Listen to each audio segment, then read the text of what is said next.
criminal justice reform, and economic empowerment. We are here every week on WEHA 88.7 FM and 100.3 FM on your radio dial. We welcome you this evening.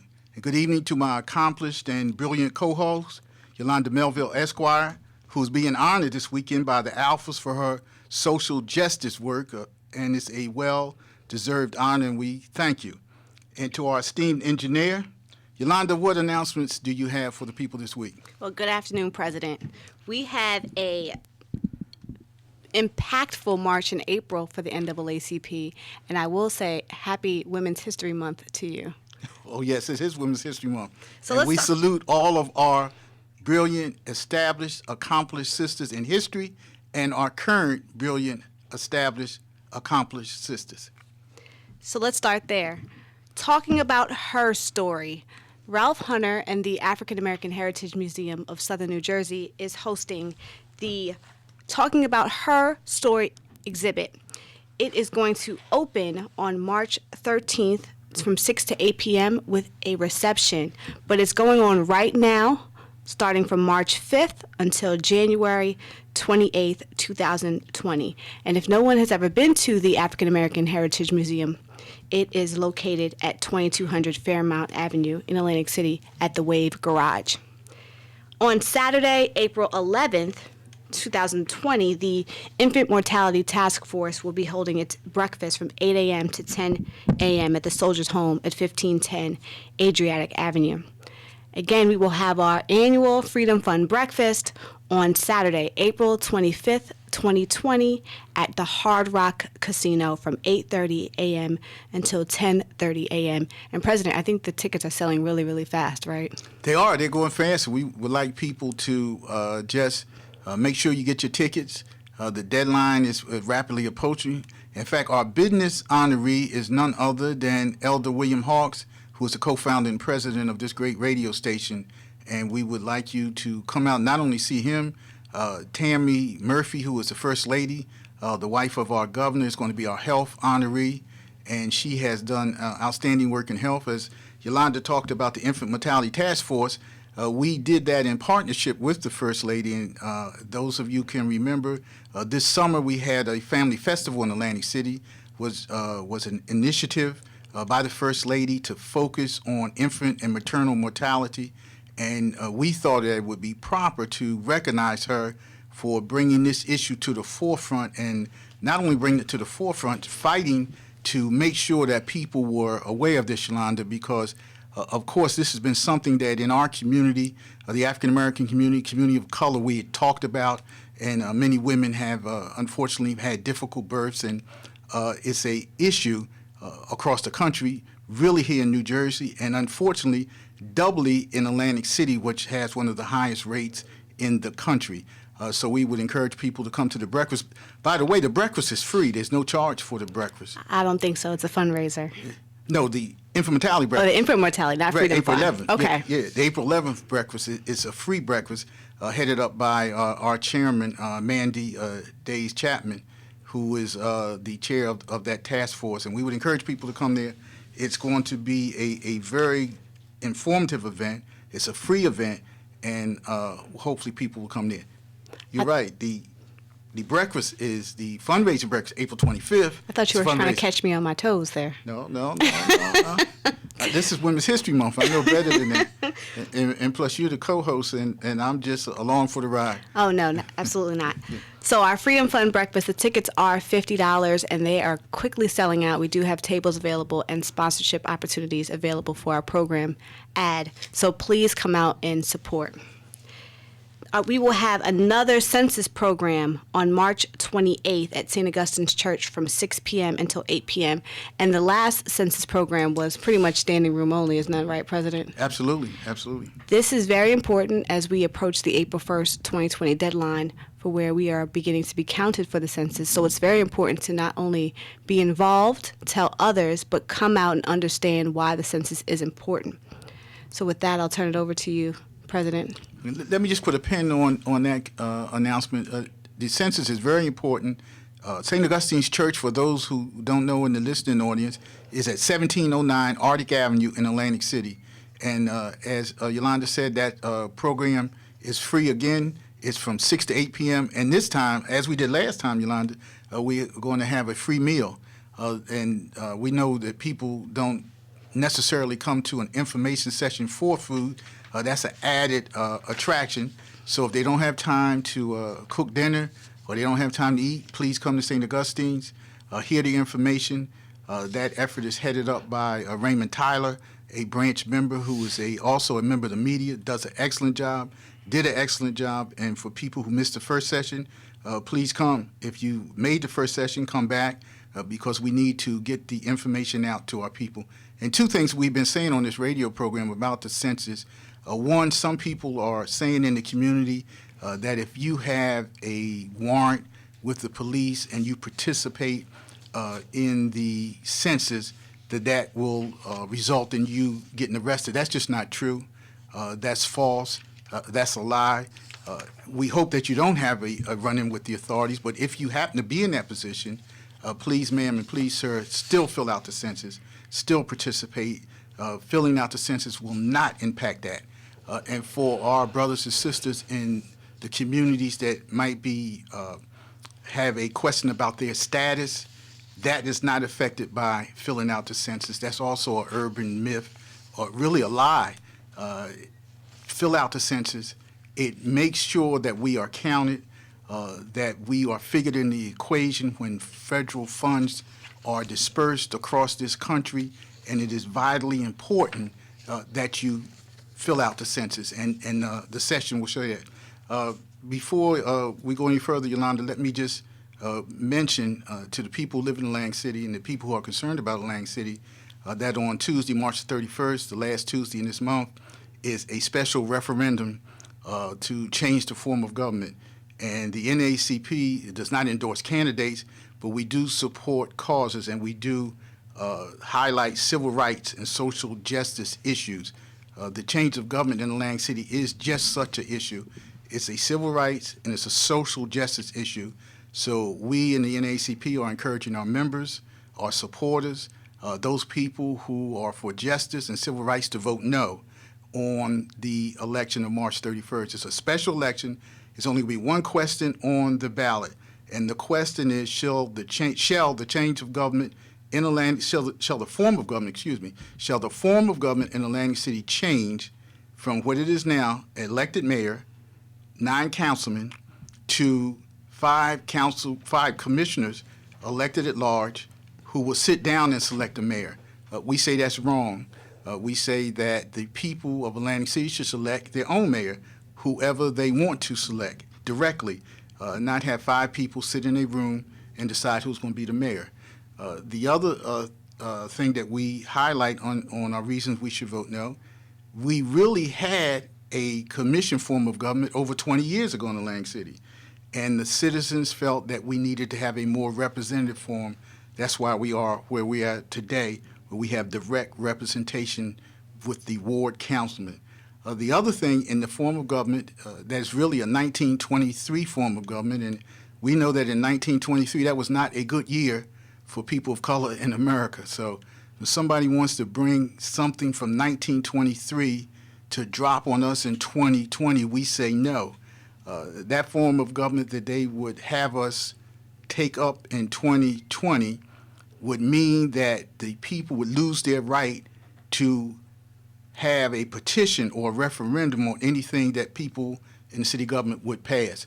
And we think that's wrong. So for all those reasons and more, we're saying vote no on March 31st on the question to change the form of government in Atlantic City.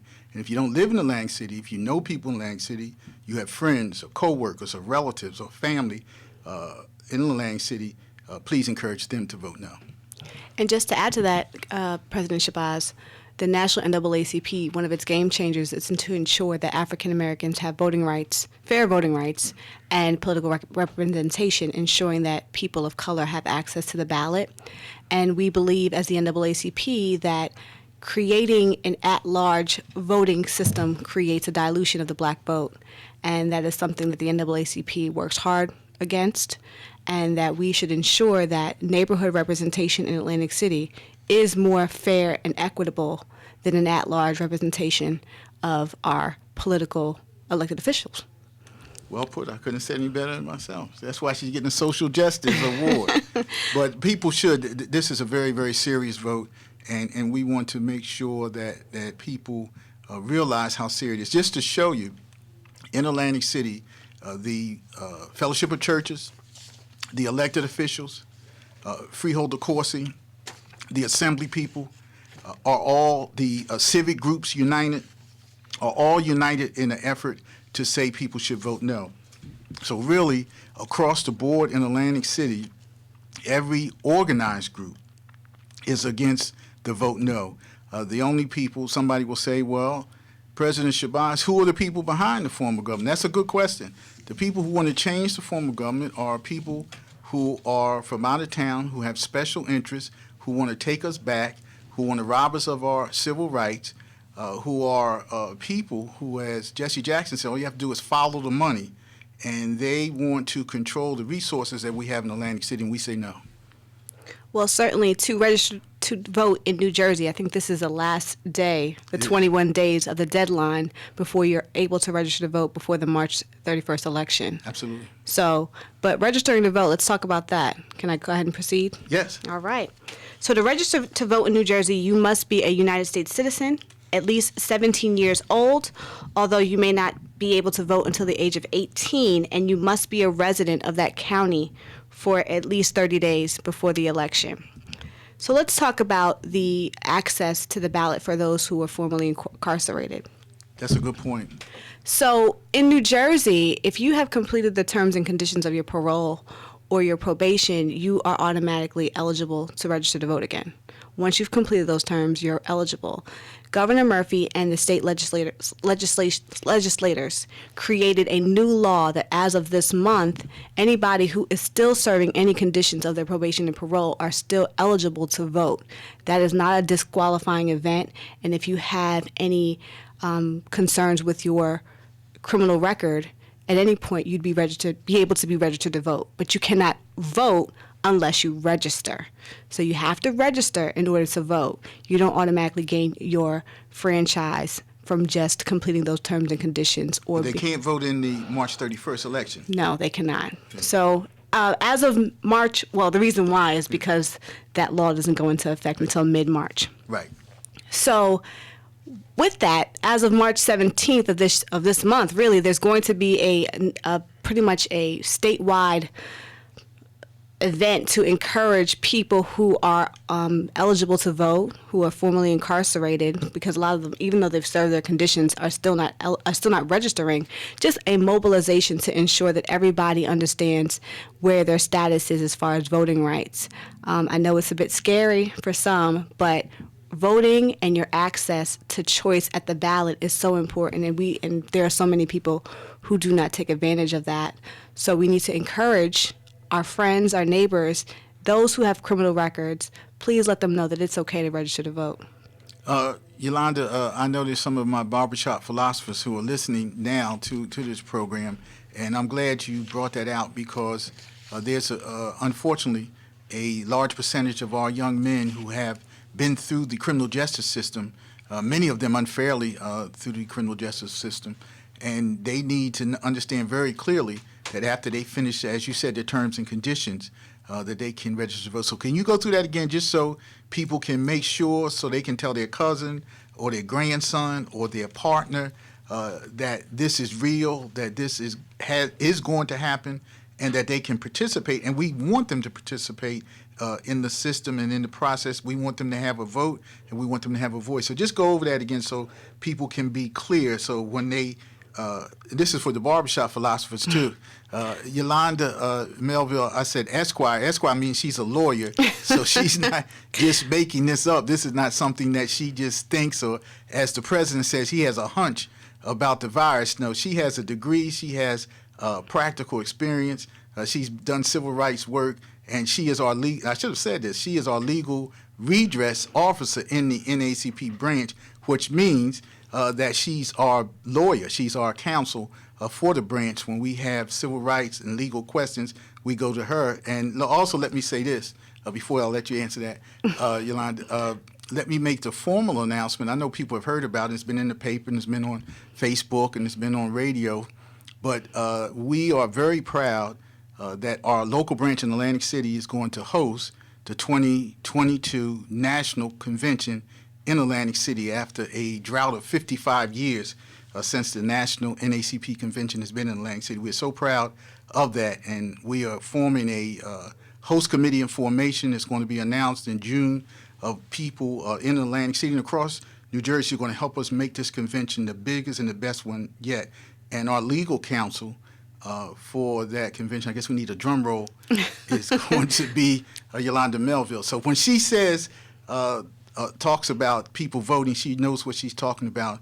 And those of you in the listening audience, you can take it as something that is accurate and something that is credible. And also, please spread the word. So can you just go over that again, Yolanda, please? Absolutely. So, well, congratulations to you, President, on getting the award or the approval to have the National Convention here. That's quite an honor. It is. It is. And it was unanimous. Did I say that? No, you didn't, but It was a unanimous vote.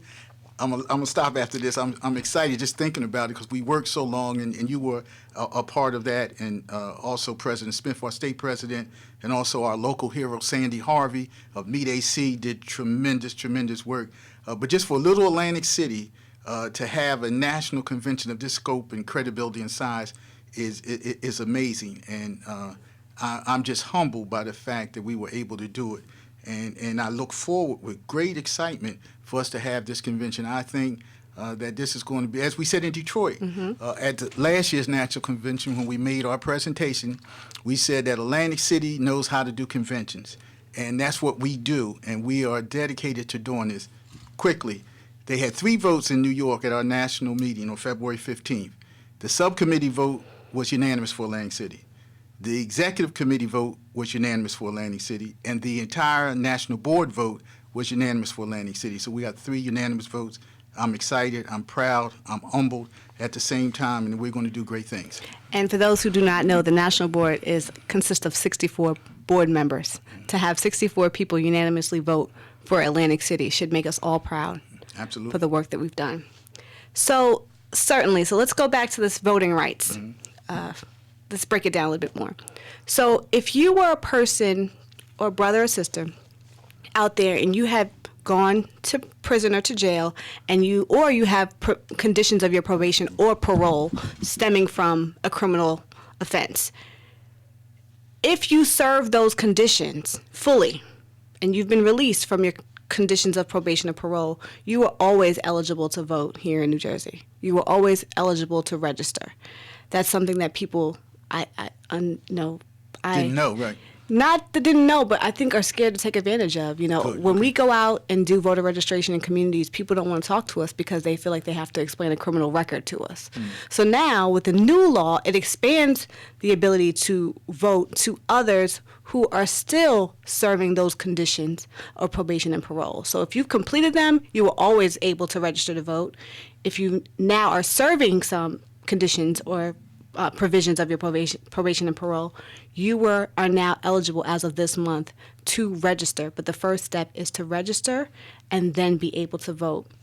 And like I said, you have to be able to be registered 21 days prior to an election. So if you plan to vote for whoever your choice is in the general election in November, you need to be registered to vote 21 days before that. If you plan to vote in the June primary election, you have to be registered 21 days before that date as well.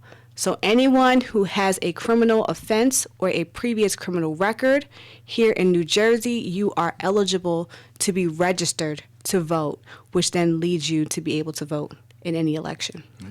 For those of you just tuning in, you are listening to the NAACP Speaks on WEHA 88.7 and 100.3 FM. And this is Kaleem Shabazz. I'm the president of the Atlantic City branch of the NAACP, here with my brilliant and accomplished co-host, Yolanda Melville Esquire, who's going to be honored this weekend. And Yolanda, for those people who might just be tuning in or forgot our announcements, can you do the announcements that you open up with, please? Again? Absolutely. Okay. So the most important announcement is our monthly branch meeting. I did miss that one earlier. We had standing room at our most recent meeting. We absolutely did. After the announcement of the 2022 convention, Even though we missed Lisa Diane Hall, we still had standing room. we'll still accept your membership. Thank you. All right. So we meet every second Monday at Jethro Presbyterian on Ohio Avenue from 6 o'clock until 7:30. We like to be prompt, get in and get out, but do the work of social justice and civil rights, right? That's it. On March 28th, we will have another census program to talk about the facts, the real facts on engaging with census officials who come to your door, whether you do it online. I will add, this is the first year the census is being conducted online. Mm-hmm. And sometime in the next week or so, people will start receiving correspondence in the mail containing a PIN. And that PIN is your unique identifier that will allow you to conduct the census online. So you'll hear more about things like that at the 28th, March 28th census program from 6 p.m.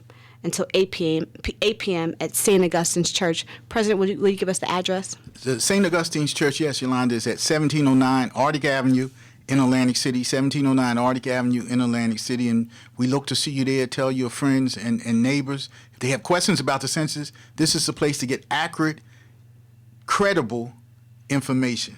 Not information from the brothers at the barber shop or the sisters in the beauty parlor who may or may not have good information, but these are people who are employed by the census who have the information that you need to have and that you need to tell other people about. Also this month, Ralph Hunter and the African American Heritage Museum of Southern New Jersey is showcasing their Talking About Her Story exhibit. And that opening reception will happen on March 13th from 6 p.m. until 8 p.m., but the exhibit runs from this week, March 5th, until June 28th, 2020. And it really is a commemoration of 31 African American women who are from South Jersey, as well as have given historical contributions to who we represent here in Atlantic City. And with that, please come to the reception on March 13th, which is the opening reception, but it will be available until June 2020 at the African American Heritage Museum. And that address is 2200 Fairmount Avenue, which is also the Wave Arts Garage. In Atlantic City. In Atlantic City, always Atlantic City. Yes. On Saturday, April 11th, the Infant Mortality Task Force will have its first breakfast from 8 a.m. to 10 a.m. at the Soldiers Home, which is 1510 Adriatic Avenue. That is free. It's free. Come all, and this is an important kickoff not just for our Infant Mortality Task Force, but also in commemoration of Women's History Month, which is in March. April 25th, 2020 is our largest, most robust fundraiser, the Freedom Fund Breakfast that is hosted by the Atlantic City branch of the NAACP. It will be at Hard Rock again this year, 8:30 a.m., 10:30 to 10:30 a.m., and the tickets are quickly selling out. They're $50, and they really go to support, that money goes to support all of our programming because this is a free job. We do not do things for money, but we ask people to donate, and this is one of our ways that we ask to donate because in order to do the work of civil rights, we need to have resources. So the Freedom Fund Breakfast is our annual fundraiser to support our efforts throughout the entire year. And I think that's all I have. So please, if you have any questions, contact us at the AC Chapter NAACP@gmail.com, AC Chapter NAACP@gmail.com. Thank you, Yolanda. And for those of you who missed our presentation, on March 31st, we're asking people to vote no. And I neglected to say, in addition to the Atlantic City branch NAACP, which is supportive of the Vote No effort, the state NAACP and over 47 chapters across New Jersey have unanimously adopted a resolution in support of our position against the change of government effort. And they are saying, as we say, vote no. As Yolanda said, today is the last day to register to vote in the special election. The special election, again, is March 31st. the last Tuesday in the month. It's a special election, meaning when you go in to vote, the only question on the ballot for those of you who live in Atlantic City is, shall the form of government in Atlantic City be changed from the mayor directly elected and the council people, 6 from wards directly elected, 3 at large directly elected, to a form from 1923, which would have 5 people running at large. And as Yolanda has so eloquently pointed out, that is a distinct disparity to African American representation, and it is a form that would have the 5 people elected who would sit in a room like we are sitting in this room broadcasting and decide who the mayor is going to be. And we say that's wrong. We say that democracy is best had when people directly participate in their government. And let me say this before we close out, that Lisa Diane Hall is a good friend of ours, a radio and media professional who has done great work in Atlantic County, and we salute her with all of the women who are listening in the audience on this Women's History Month. Civilization starts at the feet of women, and we have great women in this area, in this country. I was so engaged when I saw Kamala Harris endorse Joe Biden, and I said one day we'll get to the point where we can elect a Kamala Harris, or, as Joe Biden said, have a female African-American appointed to the Supreme Court, or even nominated. There hasn't been one nominated. Did you know that? No. There has never been an African-American woman nominated to the Supreme Court of the United States. And while we're at it, to the Supreme Court of the state of New Jersey. We've never had an African-American woman sit on the Supreme Court in New Jersey. And to my knowledge, we've never had an African-American woman nominated for the Supreme Court in New Jersey. So we have more work to do. We have more civil rights work. We have more social justice work. And here in Atlantic City branch NAACP, as Yolanda said, we encourage you to come to our meetings every second Monday, 6 o'clock, Jeffro Memorial Presbyterian Church in Atlantic City, 423 North Ohio Avenue. We start promptly at 6 o'clock and we're finished by 7:30. Vote no, March 31st. Come to our breakfast, April 11th for female and infant mortality, and April 25th for our Freedom Fund breakfast. And to all of our listening audience, we'll see you next week here on WAJ 88.7, 100.3 FM. Woo!